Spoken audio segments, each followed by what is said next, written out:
Olá, galerinha do canal Química em 12. Hoje temos mais uma aula super importante desse novo playlist de modelos atômicos, certo? Tá? Então, na aula passada falamos sobre Grécia Antiga, falamos sobre Dalton, suas conclusões, e a história vai caminhando, vai seguindo, e a ideia agora é falar sobre Thomson. Mas não esqueça, tá? Existe uma evolução dos modelos atômicos, que é super importante você saber, não datas, mas a cronologia, você saber então a sequência, as conclusões e na ordem que elas foram acontecendo, tá? Na aula passada, pessoal, eu falei sobre os gregos, tá? E aí logo depois falei sobre John Dalton. Foram 2.200 anos de intervalo entre esses fatos, tá? Agora repare que de 1800 para 1898 já temos novidade aí, tá? Como vai encurtando cada descoberta. Então, a ideia é falar sobre o modelo de Thomson. Vem comigo para você entender certinho o que importa daqui, tá?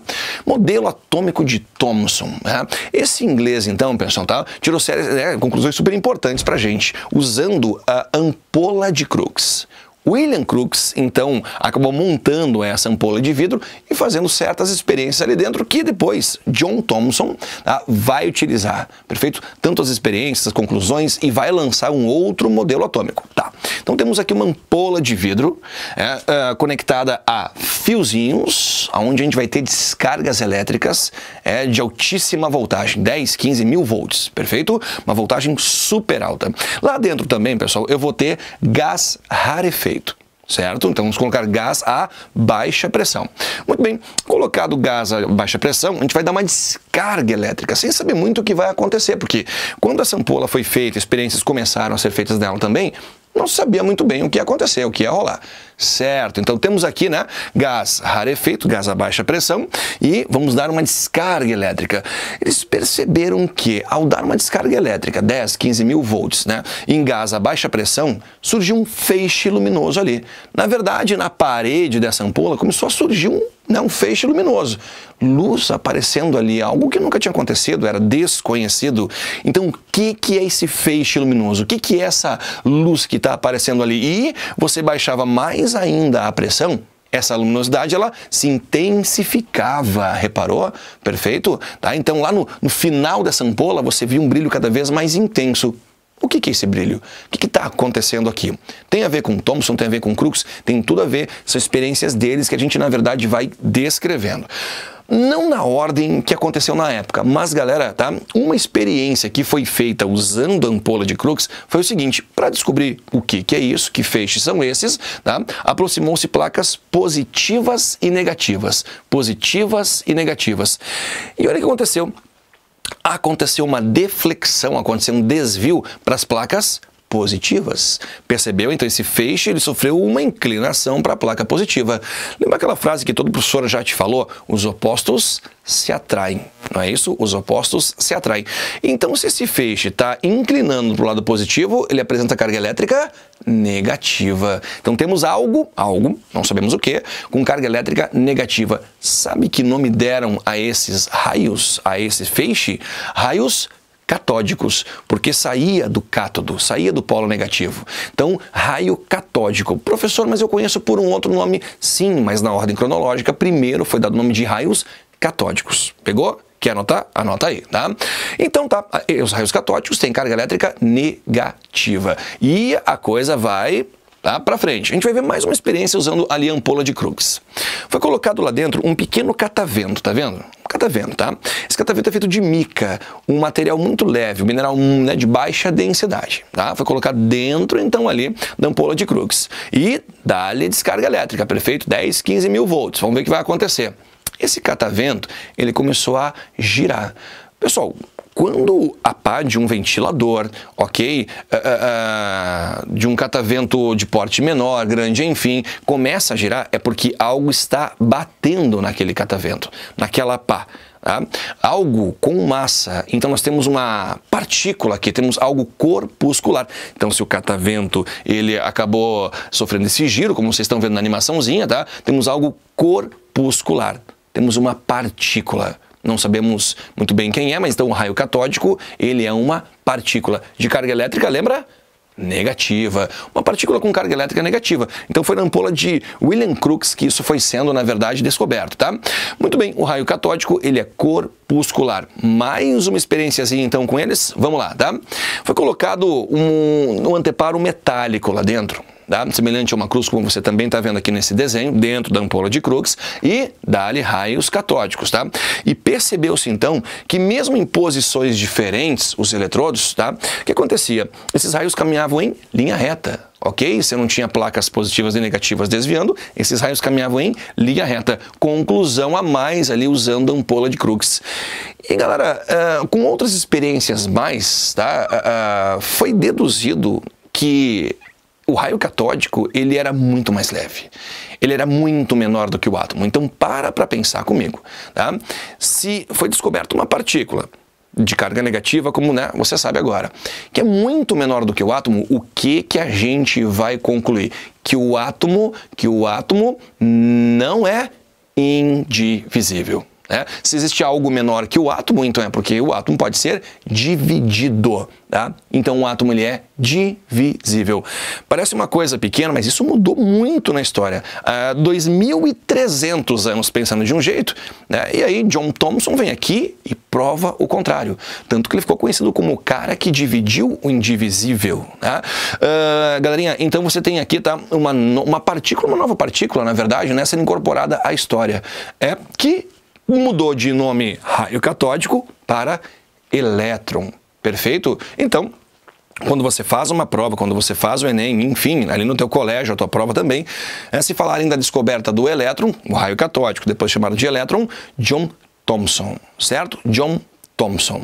Certo, legal, ótimo, né? E como é que então é o átomo? Não é uma bola de bilhar? Não. Uma bola de bilhar é obsoleta para Thomson. A gente precisa de algo agora mais detalhado, né? A gente precisa de mais riqueza, porque existe uma natureza elétrica agora falando aqui, né?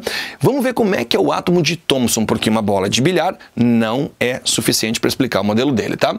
Bom, ele achava que o átomo ele ainda era algo esférico, tá? Achava dessa maneira. E como o elétron, o raio catódico, tem carga negativa, tinha que existir carga positiva, né? Porque existe uma neutralidade na matéria. Para ele, o átomo tinha esse perfil aqui, que parece um brigadeiro, mas ele falou: se eu falar brigadeiro, o pessoal não vai entender, brigadeiro não foi inventado ainda, né? Então vamos usar um outro doce para a galera poder entender o que está acontecendo. Ele chamou de pudim de passas, não é isso? Modelo do pudim de passas, um doce conhecido na Inglaterra, tá? Então você tem um modelo do pudim de passas. Mas, Franz, por que um pudim? Um pudim ele é esférico, ok? Ele vai ser então ali com uma massa, que no caso aqui seria a massa positiva, e as passas, os elétrons grudadinhos, ok? Nessa massa positiva. Então os elétrons seriam as passas grudadas numa massa positiva. Pegou? Esse é o modelo de Thomson, então. A gente consegue atribuir algumas características fundamentais e diferentes do modelo de Dalton. Muito diferente, tá? Vamos lá. Por exemplo, aqui, né, ó, maciço e esférico. Tá? Isso se assemelha ali ao modelo de Dalton, por exemplo. Carregado eletricamente, porém ele é eletricamente neutro. Massa positiva e as passas elétrons negativos, né? Muito bem, galera. Então, ele descobriu essa partícula que é fundamental, que é o elétron, ok? E em outro momento, mas a gente pode já citar, Eugen Goldstein descobriu os raios anódicos, né? Que seriam cargas positivas. Perfeito? Tá? Mas o foco agora é o modelo de Thomson, né? Modelo de Thomson.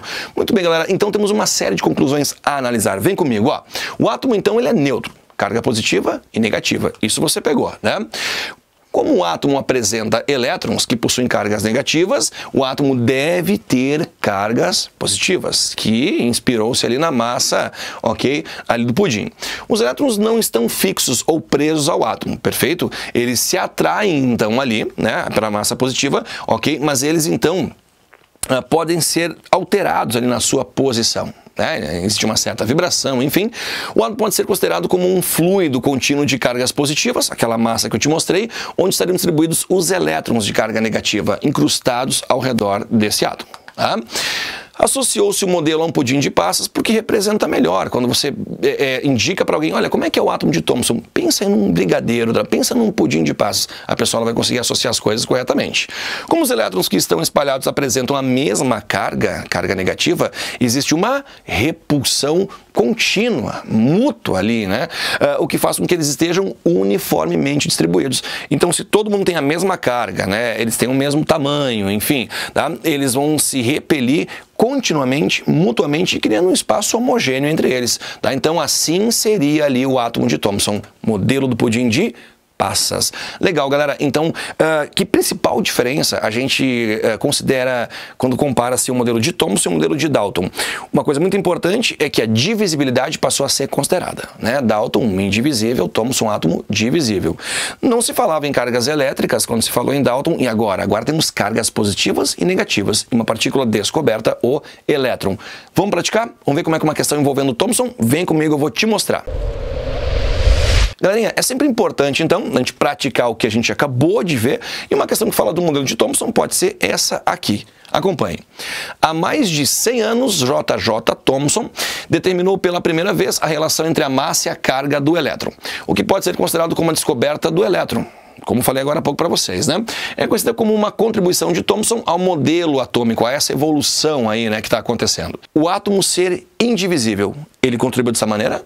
Não, quem fez isso foi Dalton, certo? A existência de partículas subatômicas, sim ou não? O que é uma partícula subatômica? Uma partícula que se apresenta menor do que o próprio átomo. Temos isso? Temos. Quem é? Raio catódico, agora chamado de elétron, ok? Os elétrons ocuparem níveis discretos, níveis de energia, a gente vai falar em outro modelo atômico, não é o momento, né? Os elétrons giram em órbitas circulares ao redor do núcleo. Órbita, em nenhum momento foi falado em órbita. Temos uma massa positiva e elétrons grudados, se repelindo ali, né, mutuamente. O átomo possuir um núcleo, né? Ninguém falou em núcleo, eletrosfera, dei spoiler da próxima, né? Então, galera, não mesmo, a letra B é a correta, partícula subatômica, a contribuição foi a descoberta do elétron. Então, modelo de Thomson, ok, para você, e agora nessa evolução dos modelos. Falamos dos gregos, falamos de Dalton, agora Thomson, daqui a pouco vem Rutherford, Bohr, muita gente vem por aí, tá?